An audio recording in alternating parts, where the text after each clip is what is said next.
Hello student, आज हम +1 class के अंदर हमारी नेक्स्ट डेफिनेशंस की तरफ चलते हैं। तो हमारी नेक्स्ट डेफिनेशन हमारी बनती है इलेक्ट्रिक करंट।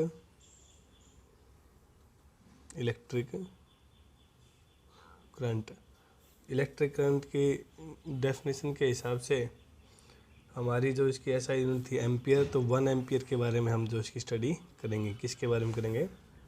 1 एम्पियर किसके बराबर होती है, या एम्पियर जो है किसके बराबर होती है, हम ये भी इसकी डेफिनेशन को सोल्व करेंगे। देखिए, the ampere is that constant current, the ampere is that constant current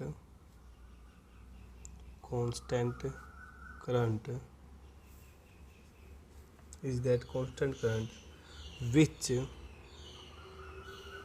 if maintained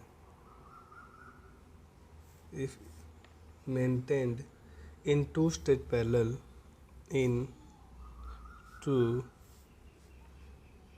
state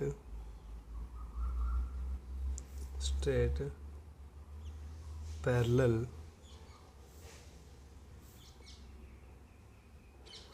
parallel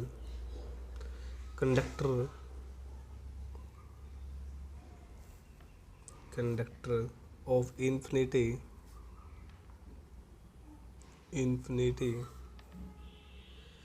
length of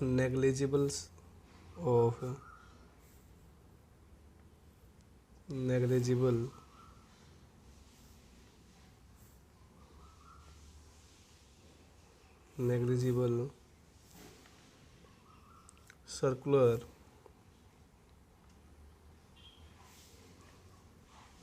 cross section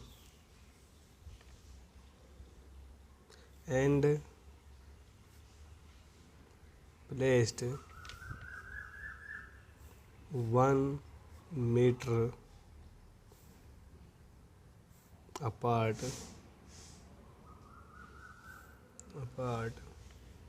in vacuum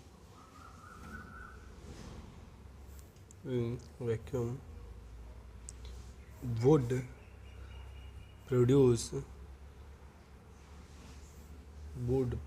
between these conductor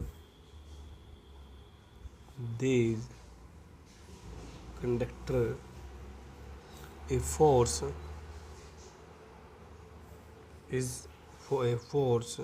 equal to 2 into 10⁻⁷ Newton per meter of length।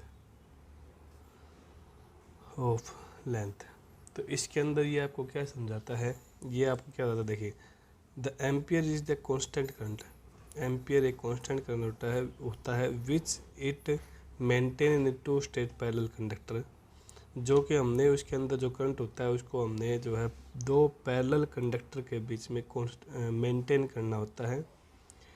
Infinity length of negligible circular cross section. लेकिन उसका जो उस current का जो चारों ओर का जो magnetic field और इलेक्ट्रिक फील्ड वगैरह जो होता है उसको हमने जो है चारों तरफ का जो है उसको नेग्लिजिबल करना होता है। Cross section the place 1 meter apart would be produced between the circular conductor is a force equal, और उनके बीच में जो फोर्स जो अप्लाइड होगा वो इसके इतने फोर्स के बराबर होना चाहिए। 2 into 10⁻⁷ न्यूटन पर मीटर के हिसाब से वो होना चाहिए। ये इसको हम सिंपल भाषा में समझ लेते हैं। मान लीजिए मैंने जो है 2 पैरेलल कंडक्टर प्लेट ली, जो कि क्या है 1 मीटर की लेंथ है। इसकी और इसकी जो है 1 मीटर की लेंथ है। इसके अंदर मैंने जो है करंट पास किया, ठीक है। इसके अंदर जैसे ही मैं करंट पास करता हूँ तो इसका करंट और ये जो करंट है, इस वायर का करंट और इस वायर का करंट जो है, ये दोनों के दोनों एक दूसरे के ऊपर फोर्स अप्लाइड करेंगे। और हमने इन दोनों के दोनों प्लेट्स के अंदर करंट को तब तक बढ़ाते जाना है जब तक इन दोनों के बीच का जो फोर्स अप्लाइड जो हो रहा है वो 2 × 10⁻⁷ न्यूटन ना हो जाए। यानी कि जैसे ही हमारे पास 2 × 10⁻⁷ न्यूटन का फोर्स जैसे ही हो जाता है और जितना इन दो पैरेलल प्लेट के अंदर जो करंट पास किया है उसी को मैं क्या बोलता हूँ, 1 ampere.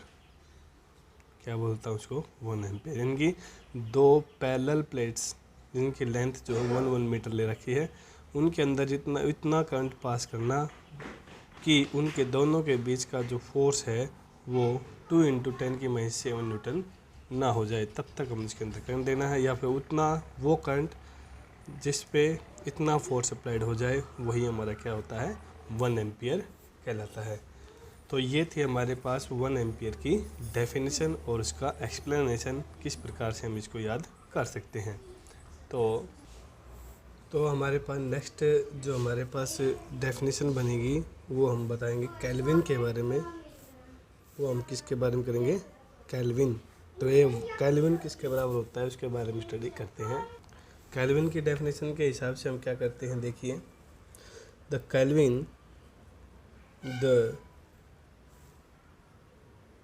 Kelvin is the fraction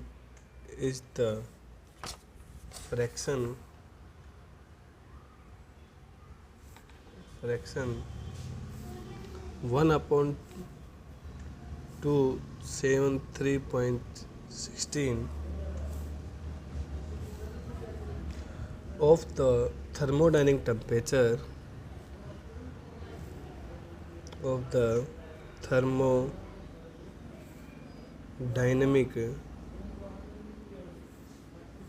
temperature of the triple point of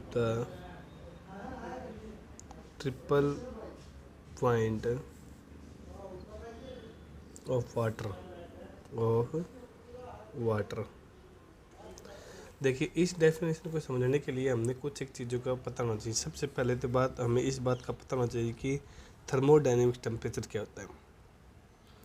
thermodynamic temperature वो टेम्परेचर होता है जिस पर किसी भी सब्सटेंस का, मान कोई भी सब्सटेंस लेते हैं, जैसे वाटर ही ले लिया, तो किसी भी सब्सटेंस के जो एटम होते हैं वो वाइब्रेट करना लगभग बंद कर दे या इससे ज़्यादा हम कम जो है इसके वाइब्रेटिंग को स्लो नहीं कर सकते हैं, तो उसको हम क्या बोलते हैं, उसका थर्मोडायनेमिक टेम्परेचर बोलते हैं। यानी कि वो मिनिमम से मिनिमम टेम्परेचर जिस पर किसी substance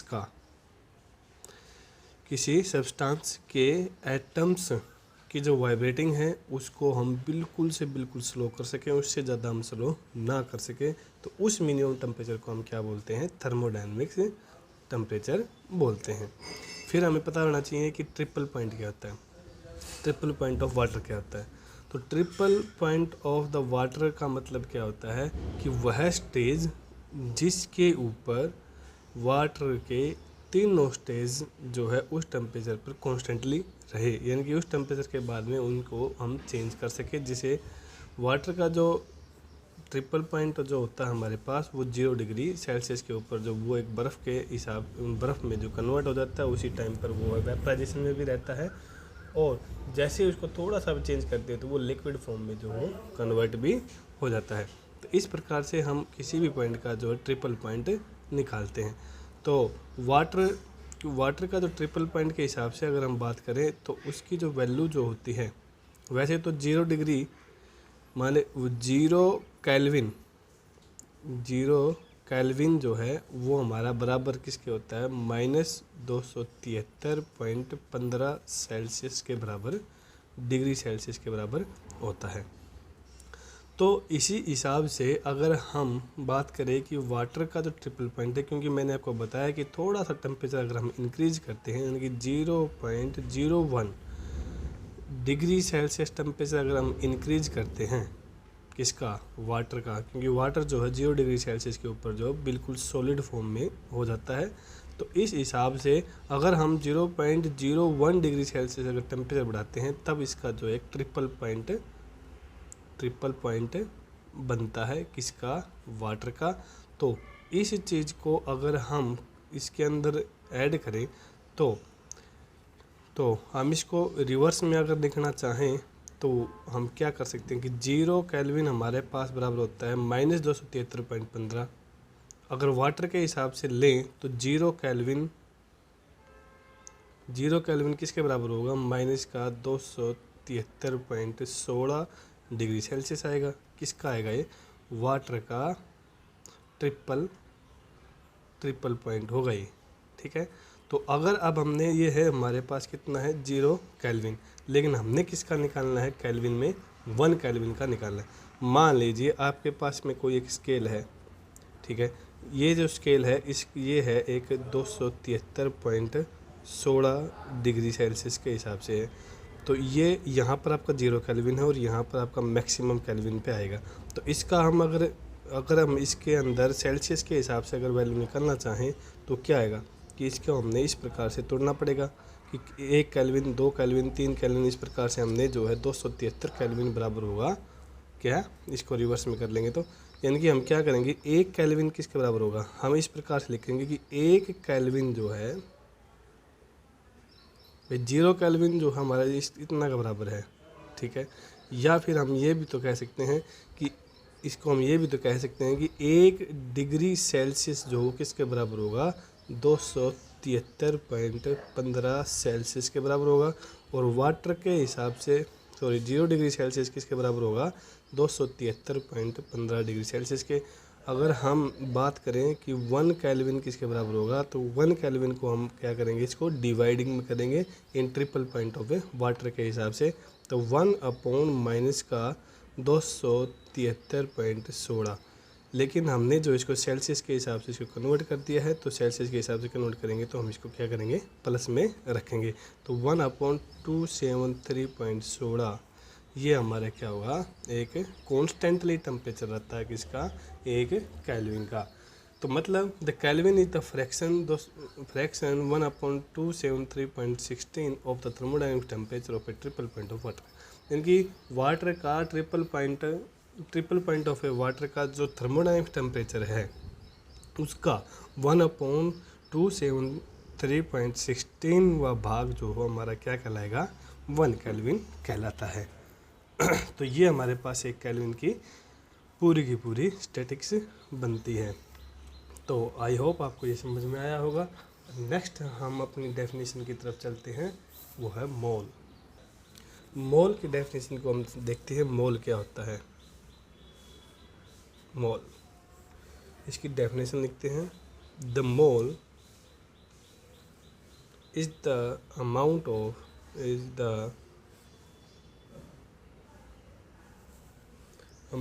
substance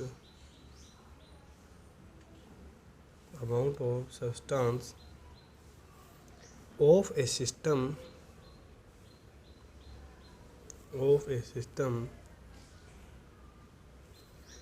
which contain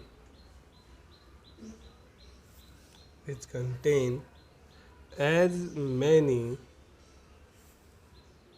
elementary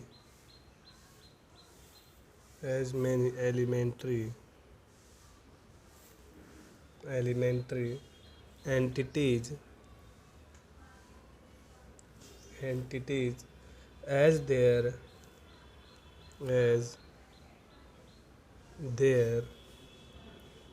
are atoms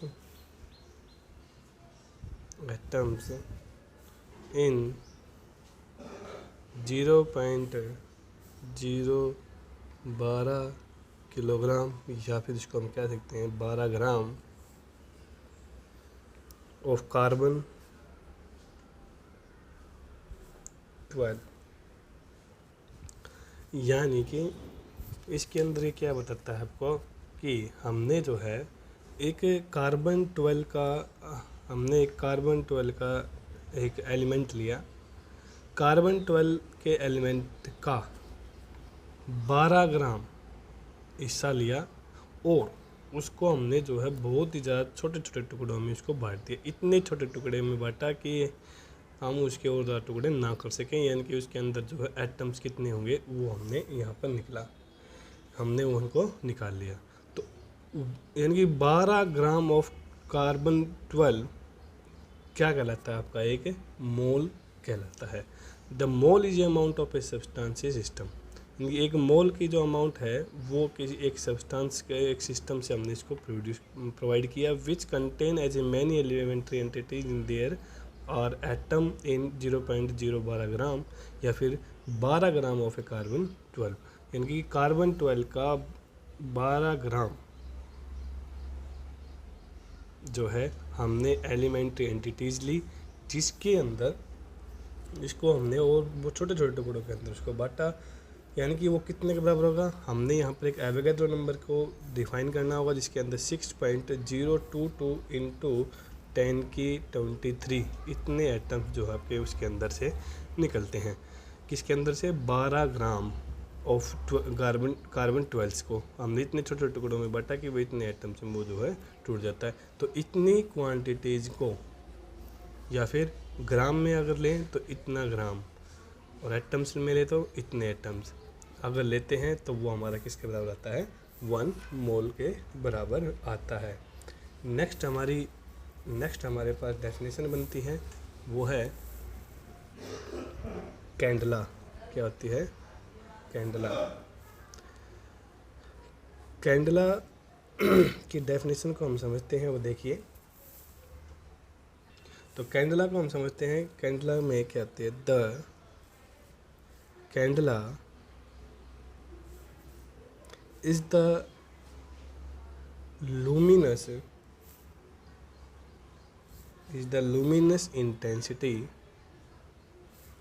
luminous intensity in a given direction of the source that emit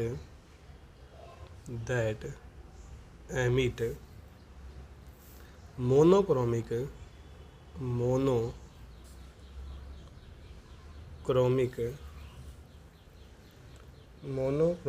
radiation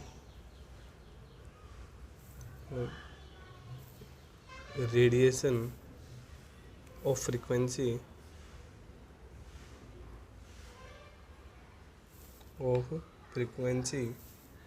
5.4 into 10⁻14 hertz, and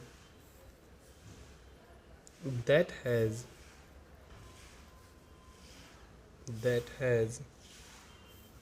a radiant intensity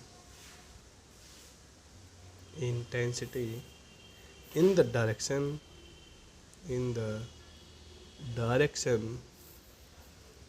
of 1/683 watt per steradian.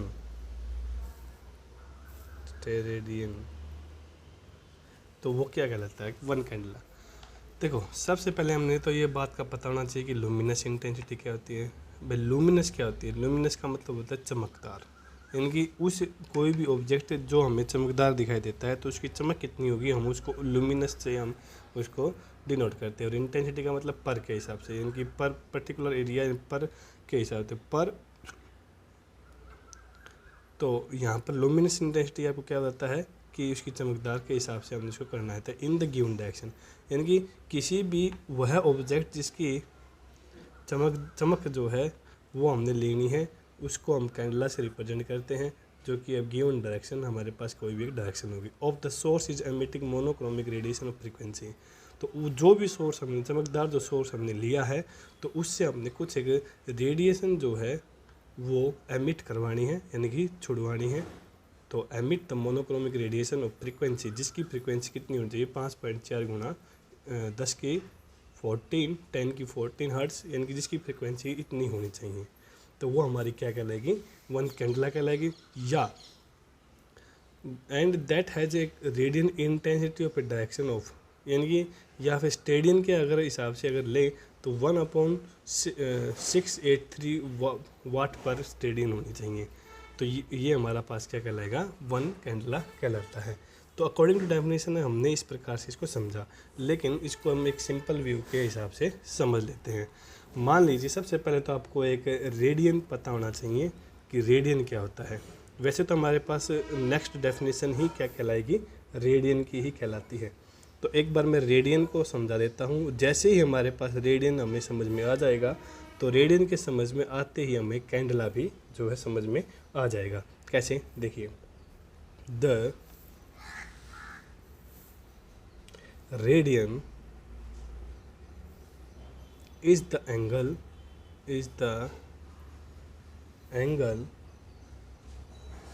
subtended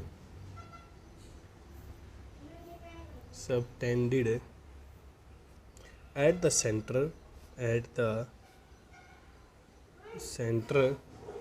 by an arc of the circle having a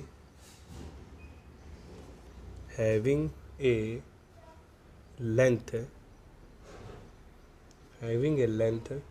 equal to the radius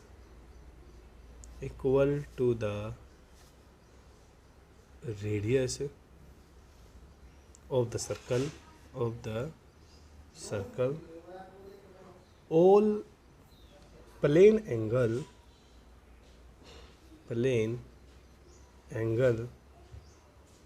are measured in radian. क्या समझाता है? The radian is the angle subtended of A centre of the arc of the circle. देखो, मैंने क्या किया, एक circle लिया, ठीक है, इस सर्कल का एक सेंटर बनाया जिसको सेंटर हम ओ से रिप्रेजेंट कर सकते हैं। क्या कहा, centre of the arc of the circular having a length equal to the radius of a circle. इसकी हमने एक रेडियस बनाई। क्या बनाई, ये एक रेडियस आर बनाई। जितनी ये रेडियस है इस पॉइंट से इस पॉइंट तक की, उतनी ही हमने जो है एक ये इस प्रकार से एक और रेडियस इस प्रकार से हमने इसको मेजर किया। यानी जितनी ओ से पी पॉइंट तक जितनी रेडियस थी, उतनी ही हमने पी से क्यू पॉइंट तक जो हमने एक और लेंथ ली। लेकिन इस लेंथ को जो है हम परपेंडिकुलर ना लेते हुए हम इसको जो है इस प्रकार से कर्व में हम इसको रिप्रेजेंट कर लेते हैं। ये इस प्रकार से हमने कर्व में रिप्रेजेंट किया, यानी कि जितनी ये पी से क्यू की लेंथ थी उतनी ही हम पी से एन पॉइंट तक जो है हम एक इसको इस प्रकार से कर्व में कन्वर्ट कर लेते हैं। तो जो जितनी ये यहाँ से यहाँ तक थी, इतनी ही ये यहाँ से यहाँ तक हमने इस प्रकार से कर्व को मेंटेन किया। तो ये इस प्रकार से हम इसको ज्वाइन करते हैं, तो ये जो हमारे पास आर बचता है।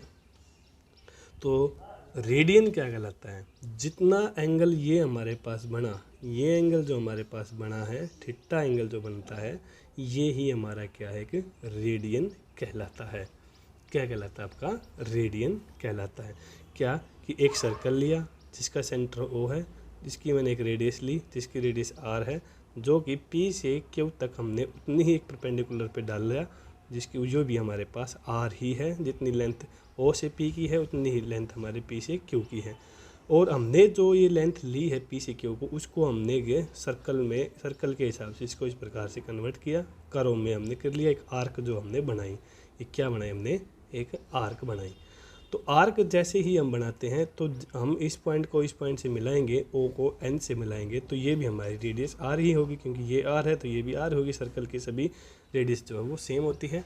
तो जैसे ही हमारे पास रेडियस आर आती है, तब ये जो एंगल बनता है तो वो हमारा क्या कहलाता है, कि रेडियन एंगल कहलाता है। तो इसको इस प्रकार से हमने इसको मेज़र किया। तो इसके बारे में हम और स्टडी करेंगे अभी कि रेडियन के बारे में किस प्रकार से हमारी वैल्यू आती है। लेकिन इससे पहले मैंने आपको बताया था कि जैसे ही हम रेडियन को समझ लेंगे तो रेडियन को समझती हमारे पास कैंडला की आ जाएगी। तो कैंडला के अंदर हम एक बार समझते हैं कि जैसे कि मैंने आपको अभी भी बताया कि एक सर्कल लिया, उस सर्कल के सेंटर के ऊपर मैंने क्या किया, एक कैंडल रख दी, मतलब एक मोमबत्ती रख दी। और क्योंकि हमने क्या देखो कि यहाँ पर बात करते source that emit monochromic radiation frequency, यानी कि हमने यहाँ पर एक ऐसा सोर्स रखना है जो कि हमारी जो है रेडिएशन जो है वो एमिट करे। यानी कि यहाँ पर आपको बल्ब लगा सकते हो, या फिर यहाँ पर हमने एक कैंडल यानी कि मोमबत्ती यहाँ पर रख ली है। तो उस मोमबत्ती के हिसाब से हमने एक जो है रेडियन जो है एंगल बनाना है। यानी कि मैंने एक क्या किया, एक इसकी रेडियस ली, जितनी आर रेडियस थी उतनी ही हमने जो है ये आर्क ली। क्या लिए? आर्क। ठीक है, जितनी ये रेडियस थी उतनी हमने ये क्या ली, आर्क ली, और इसको इस प्रकार से ज्वाइन किया। ये भी हमारे पास क्या है, आर है। तो जो हमने यहाँ पर कैंडल रखी, उस कैंडल की जो लाइट है वो इतने एरिया के अंदर कितनी लाइट आती है, यानी कि इतने एरिया के अंदर, यानी कि एक रेडियन के अंदर कितनी ज़्यादा लाइट आती है, तो उसको ही हम क्या बोलते हैं, वन कैंडला। क्या बोलते हैं उसको? वन कैंडला हम उसको बोलते हैं। फिर देख लीजिए भाई, एक रेडियन के अंदर किसी सोर्स की कितनी ज़्यादा लाइट जो है उसके अंदर जाती है, या कितनी ज़्यादा रेडिएशन उसके अंदर जाती है, या कितनी ज़्यादा रेडिएशन ऑफ फ्रीक्वेंसी उसके अंदर जाती है, तो उसको हम क्या बोलते हैं, वन कैंडला। या फिर दूसरी भाषा में अगर इसको समझें तो हम इसको इस प्रकार भी कह सकते हैं कि एक रेडियन के अंदर हम रेडिएशन ऑफ फ्रीक्वेंसी 5.4 गुणा 10 की 14 हर्ट्स 5.4 इंटू 10 की 14 हर्ट्स फ्रीक्वेंसी इसके अंदर आती है। वैसे तो कॉन्स्टेंटली ही है, लिया फिर हम इसको ये बोल दें कि इतनी फ्रीक्वेंसी की लाइट जो होगी वो कैंडला होगी, या radiation intensity of A direction पर वाट ऑफ ए स्टेडियम, मतलब 1/683 वाट अगर हम यहाँ पर सोर्स ऑफ लाइट देते हैं तब हमारे पास क्या बनती है, कि कैंडला बनती है। ये तो हमने जो है सारी की सारी चीज़ों को मेजर करने के बाद आपको एक कांस्टेंट वैल्यू आपको दे दी थी, इसलिए हमने यहाँ पर डेफिनेशन के अंदर लिखा। लेकिन कैंडला को एक्चुअल में किस प्रकार से हम डिनोट करते हैं कि हमने यहाँ पर एक सोर्स लिया, सोर्स के द्वारा जो भी उसकी लाइट जो जाती है, उसकी लुमिनस इंटेंसिटी जो होती है वो जाती है, वो एक स्टेडियम के अंदर कितनी ज़्यादा आती है, उसकी क्या लुमिनस कितनी ज़्यादा आती है, उसको हम क्या बोलते हैं, वन कैंडला बोलते हैं। मेरे हिसाब से आपको कैंडला की डेफिनेशन समझ में आ गई होगी। और इसी हिसाब से हमने रेडियन, जब भी मैंने आपको पहले बताया था कि रेडियन को हमने समझना है, तो the radian is the angle steps. हमने किसी के रेडियन एंगल को अगर हम बनाते हैं तो किस प्रकार से बनाते हैं वो मैंने आपको बताया कि हमने एक सर्कल लेना है, सर्कल के हिसाब से हमने जो है यहाँ पर क्या लेना है, पॉइंट ओ, जिसकी रेडियस आर है। जितनी रेडियस आर है उतनी ही हमने एक परपेंडिकुलर डाल लेना है, और जो हमने परपेंडिकुलर डाला उसको हमने एक कर्व के हिसाब से उसको मेंटेन कर लेना है जितनी भी है। तो अब इसको इस पॉइंट से बनाएंगे तो ये थीटा एंगल जो बनता है ये हमारा क्या बनता है, ये हमारा एक रेडियन बनता है। तो रेडियन एंगल्स किसके बराबर किस प्रकार से होता है उसको हम अब स्टडी करते हैं। देखिए, तो हम इस प्रकार से जो हमारे पास रेडियन जो है उसको हम थीटा से रिप्रेजेंट करते हैं। तो थीटा इज इक्वल टू हमारे किसके बराबर होगा, आर्क बाई रेडियस के बराबर हमारे पास आता है, यानी कि आर्क बाई रेडियस आर। ये हमारे पास इसकी आर्क है, क्या है इसकी आर्क है, और ये हमारे पास इसकी क्या है, रेडियस है। तो इस प्रकार से हम इसके फॉर्मूले को डिफ़ाइन करते हैं। तो इसके फॉर्मूले को डिफ़ाइन किया, तो अब हमें पता होना चाहिए कि थीटा एंगल जो है किस प्रकार से किसके बराबर आता है। देखिए, तो इसके अंदर हम क्या करते हैं कि हमने इस बात का पता होना चाहिए कि सरकमफेरेंस ऑफ द सर्कल किसके बराबर होता है, हमें पता होना चाहिए 2 पाई आर के। तो ये 2 पाई आर क्या है, क्या सरकमफेरेंस ऑफ द सर्कल होता है। तो इस हिसाब से अगर हम इसकी पर्टिकुलर बाई रेडियस के हिसाब से अगर इसको निकालना चाहें तो हम क्या निकालेंगे, पर रेडियस के हिसाब से। तो इसको इस प्रकार से हम निकाल सकते हैं कि 2 पाई के बराबर ही आता है। और हमें इस बात का पता भी होना चाहिए कि सर्कल के हिसाब से अगर इसकी वैल्यू निकालते हैं तो इसका ओवरऑल एंगल कितना होगा। ओवरऑल एंगल किसी भी सर्कल का ओवरऑल एंगल कितना होता है, 360 होता है। तो हम क्या करते हैं कि हम यहाँ से एक रिलेशन लेते हैं कि क्योंकि सरकमफ्रेंस है तो सर्कल के हिसाब से अगर हम रेडियस को पर रेडियस के हिसाब से अगर हम निकालते हैं तो हमारे पास ये वैल्यू आती है। और टोटल एंगल हमारे पास क्या था, 360 बनता। तो ये भी सर्कल के हिसाब से और ये भी हमारे पास सर्कल के हिसाब से। तो दोनों को हम इस प्रकार से लिख सकते हैं बाय रिलेशन के हिसाब से। तो पाई की वैल्यू हमारे पास कितनी आती है, 180 डिग्री बनते हैं। या फिर पाई/2 अगर हम लें तो वो हमारे पास क्या आएगी, ये इधर मल्टीप्लाई तो हमारे पास क्या होगी, 90 डिग्री की हमारे पास वैल्यू बन जाती है। तो हमारे पास एक रिलेशन बनता है 2 पाई। इस रिलेशन के अकॉर्डिंगली हम यहाँ पर क्या करते हैं कि तो हमारे पास जो है एक रेडियन, 1 रेडियन की इक्वेशन अगर हम निकालना चाहें तो रेडियन हमारे पास कितना होता है, आर्क बाई रेडियस के हिसाब से हम वैल्यू को लेंगे। तो आर्क का मतलब हमारे पास जो है कितनी वैल्यू आती है, यानी कि आप किसी भी तरीके से कर सकते हैं। तो टोटल आर्क हमारे पास इस सर्कल की कितनी होगी, टोटल आर्क हमारे पास 360 होगी। और सरकमफ्रेंस ऑफ द सर्कल के हिसाब से अगर हम वैल्यू निकालते हैं तो हमारे पास 2 पाई आर आती है। पर आर के हिसाब से निकालते 2 पाई हमारे पास वैल्यू आती है। तो अगर हम यहाँ इसको डिवाइडेड बाई 2 पाई से कर दें तो हम क्या करेंगे, ये इस प्रकार से 180 यानी कि 180 बाई पाई। और पाई की वैल्यू कितनी होती है, पाई की वैल्यू हमारे पास है 3.14। और इसको जब हम डिवाइड करेंगे तो हमारे पास कितना होगा, कितना आता है 57.296। ये हमारे पास वैल्यू आती है किसकी, 1 रेडियन की। यानी कि एक रेडियन में कितना डिग्री एंगल होगा, वो इतना होगा 57.296, यानी कि 57.296 एक रेडियन के अंदर एंगल आपका बनता है। तो आई होप आपको ये रेडियन की चीज़ जो समझ में आई होगी। आगे नेक्स्ट और लास्ट हमारे पास जो डेफिनेशन बनती है वो है स्टेरेडियन। क्या होती है स्टेरेडियन के बारे में देखिए। तो स्टेरेडियन की इक्वेशन, स्टेरेडियन की डेफिनेशन हम समझते हैं जो कि सॉलिड एंगल को रिप्रेजेंट करता है। तो स्टेरेडियन देखिए, स्टेरेडियन क्या होता है इसके बारे में देखिए। The steradian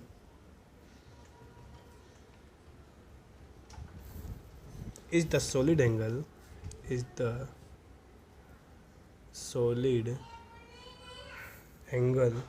which has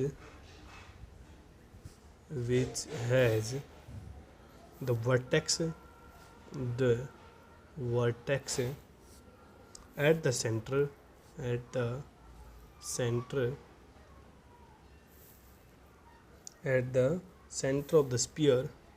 of the sphere, and cut of an area of surface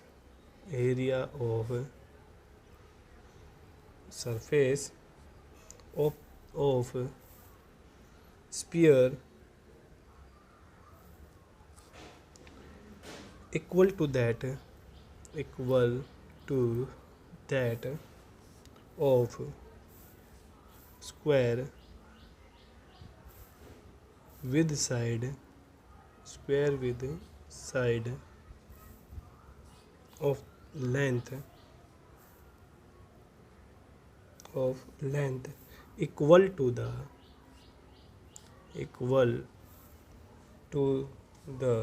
radius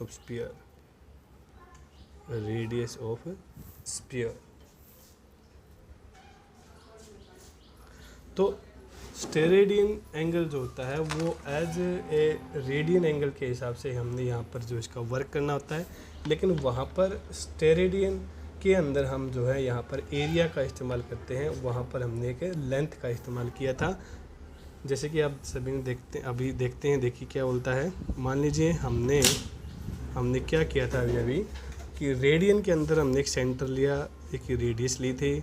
जितनी हमने रेडियस ली उतना ही हमने जो एक परपेंडिकुलर डाल दिया था। उसके हिसाब से हमने जो है इस लेंथ को जो है इस कर्व के हिसाब से आर्क में इसको कन्वर्ट कर दिया था, और कन्वर्ट करने के बाद हमने जो है इस प्रकार से इसको ज्वाइन किया। ये भी आर था, और ये इसको हमने जो है आर्क नाम दिया था, जिसकी हम लेंथ एल से भी हम इसको रिप्रेजेंट करते हैं। ये एंगल थीटा जो होता है वो क्या कहलाता था हमारा, वो रेडियन हमारा कहलाता था। तो इसी प्रकार इसी फेज को अगर हम आगे बढ़ाएं तो हम क्या बोलते हैं स्टेरेडियन के अंदर, कि हमने जो है एक सर्कल लेना है, सर्कल नहीं, ये हमने एक जो है स्पीयर लेना है, और स्पीयर के हिसाब से हमने एक रेडियस लेनी, उसी रेडियस के हिसाब से हमने एक स्टेरेडियन एंगल को डिफाइन करने के लिए हमने जो है कि किस प्रकार से एक आर्क ली, और आर्क को लेते हुए हमने बस इसका एक एरिया को डिफाइन कर देना है इस प्रकार से। तो हमने यहाँ पर क्या लिया कि हमने इसका जो है यहाँ पर इस प्रकार से इसका एरिया जो वो बाउंड करना है किसका, ये भी वही होगा कि ये हमारे पास एंगल जो है हम यहाँ से थीटा से ना रिप्रेजेंट करते हुए इसको ओम से रिप्रेजेंट कर सकते हैं, या फिर हम इसको फाई से रिप्रेजेंट कर सकते हैं, आपकी मर्जी है जिस प्रकार से आपको रिप्रेजेंट करना है।